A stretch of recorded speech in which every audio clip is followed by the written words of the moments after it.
Here we have a function component called counter. It shows a counter here. It has an input to increment the step value. And whatever this input is set to, this button increments the counter by that value. The counter value is kept in this state variable. The step value is kept in this state variable. And whenever this step input changes, it calls handle step change. And handle step change updates the step value with its new value. And the button here, whenever it is clicked, it calls handle increment counter click, and handle increment counter click increments the counter variable by whatever that step variable is set to. Now let's see how we can create the same component as a class component. Let's first create another file called counterclass.js. And here in this file first, let's import React.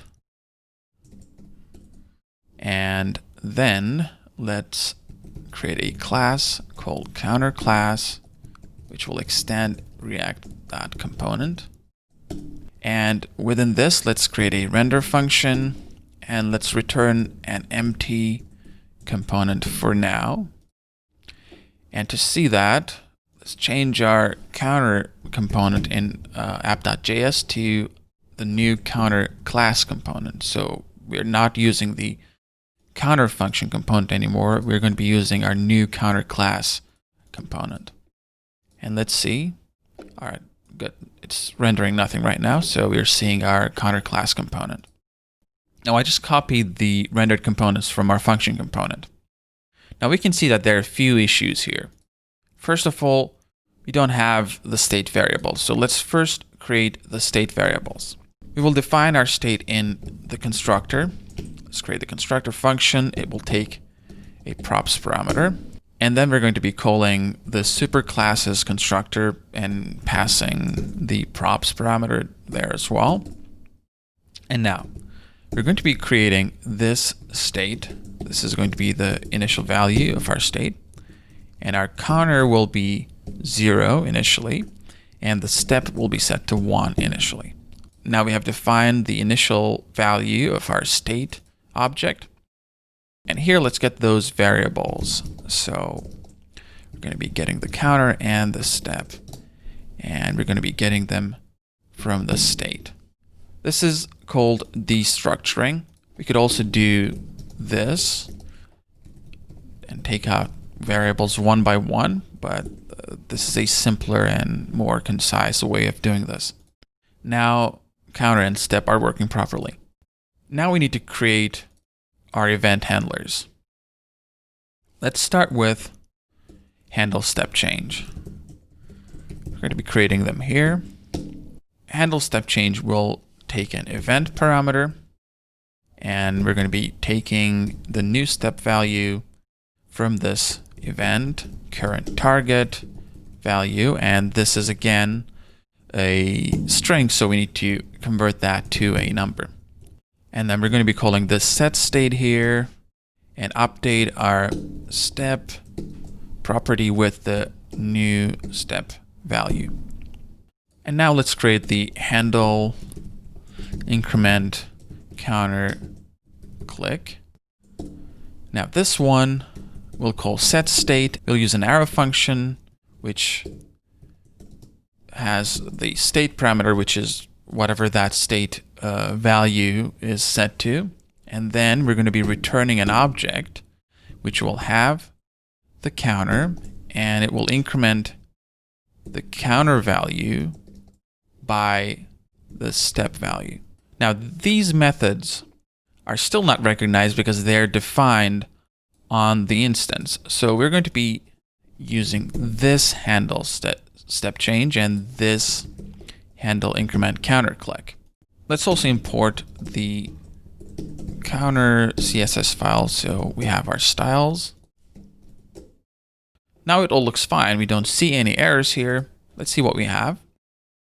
Our component renders properly, and let's try to increment the counter, but then we get an error.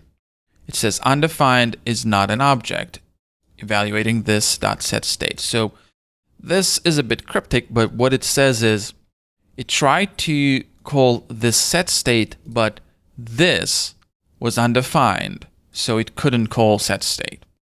So why was that the case? Why is this not defined? Let me show it to you. Let's first create a new file called this test.js. And here, let's create an object which has a method called print this. And I want that to just simply log whatever the value of this is. Now let's call that method through the object.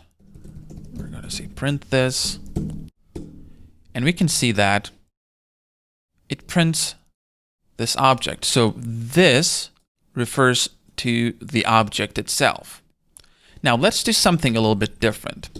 Let's assign this method to a variable. So let's call this print this again. And now let's assign it to this variable here, print this. But be careful, we're not calling this function. We're just assigning it to this variable. Now let's call this function directly through this variable. Now we're not calling it through the object anymore. We're calling it through this new variable we have set. Let's run the script again. And lo and behold, this is a completely different this. Now, this refers to the global object. Now, this is one of the confusing behaviors of JavaScript.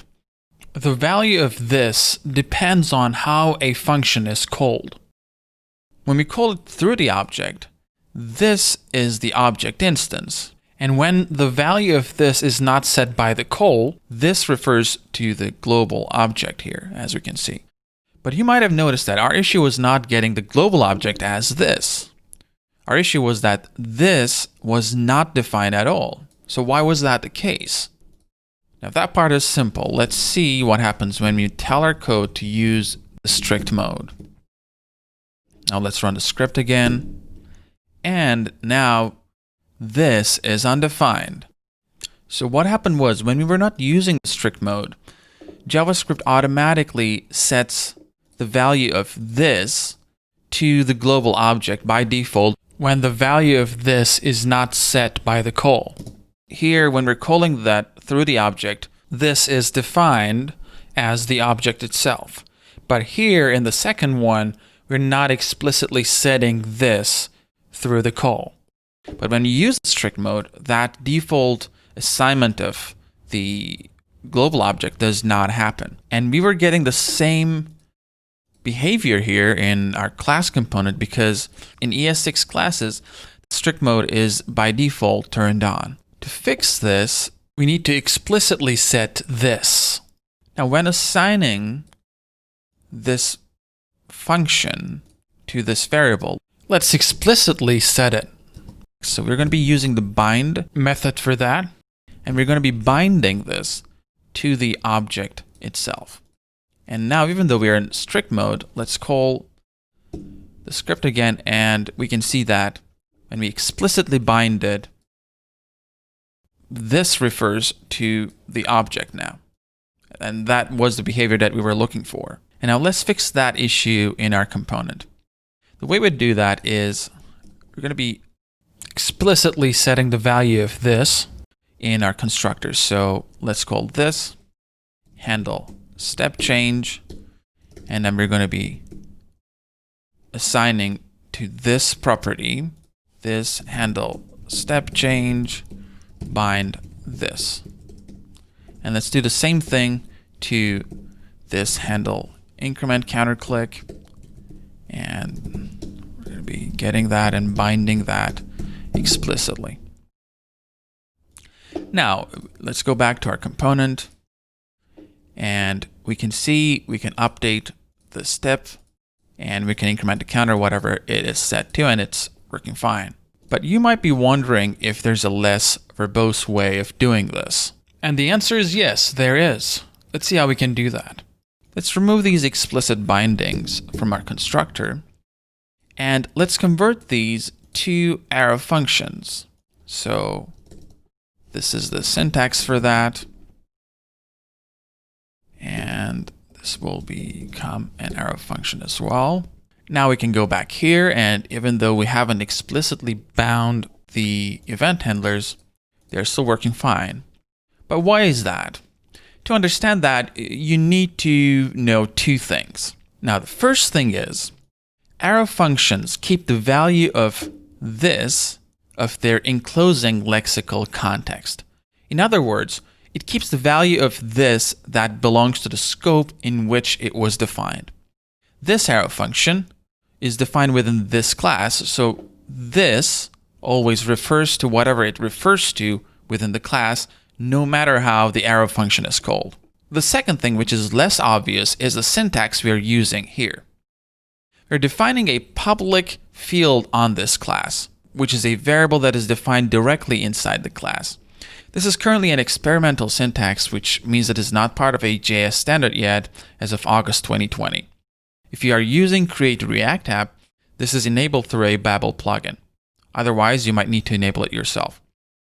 That's it for this episode. I hope you enjoyed it, and thank you for watching.